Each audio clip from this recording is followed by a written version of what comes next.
What's up, amigos? It's the Prodigy Maker Minute with yours truly, Chris Lewitt. As you may know, I'm the former #1 for Cornell University, pro circuit player, elite junior development coach, and author and educator, author of The Secrets of Spanish Tennis and the Tennis Technique Bible.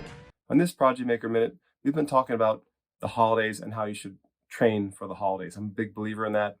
You know, like the Rick Macy quote, champions train on their days off. I kind of have that same philosophy, kind of the warrior, soldier mentality, train on your days off, or at least have that mindset. Obviously, you need some complete days off, but in general, try to get a lot of training in, even on breaks. And to that extent, I've been having this conversation with my own kid, my own son, who's training himself in a different sport for cross-country running and track. But when you're sick, you know, we've all had the flu recently and not feeling it. A lot of people have been sick lately. A lot of my students have been sick. And I don't like to see that used as an excuse not to train. Same thing with injuries. If you're injured, you got to find a way to train around that. If you're sick, you got to try to find a way to train through that so you don't have too many days off that accumulate per annum, per year.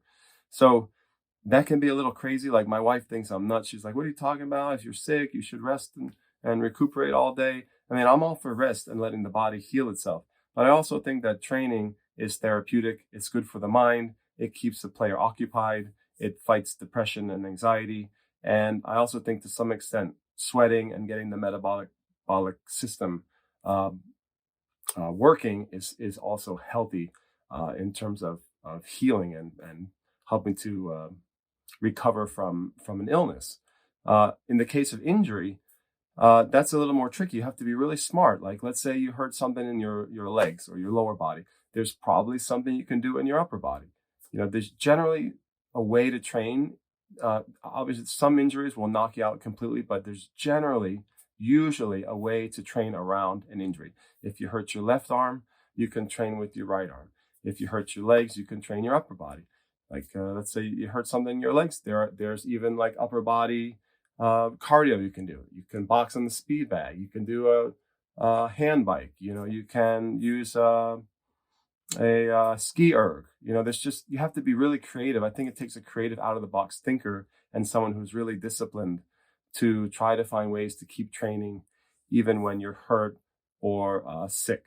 Remember the great Thomas Muster.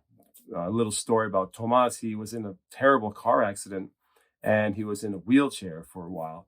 And he was out there in a wheelchair, ripping balls, working on his strokes, you know, getting a good workout, even after a bad car accident. And that's the kind of warrior mentality that I like. That's my ethos, you know, and I try to preach that. And I would like my students to take the same approach, including people in my own family, but sometimes they don't want to listen to their dad. But, you know, be a warrior, be a soldier, find a way to train. Don't give me excuses about why you can't train. If you're sick, you know, maybe you have to adjust your training, run a little slower, train a little less intensity, but try to get some work done.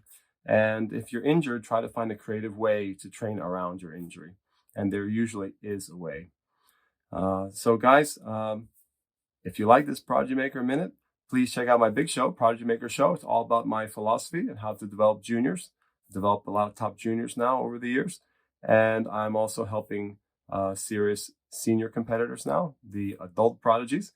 And I like to help parents and coaches as well. I have a lot of followers on the show who are parents and coaches trying to gain more knowledge for their kids or for their players. So if you like this show, check out the big show, Prodigy Maker Show. It's a podcast, and it's also available live on this YouTube channel.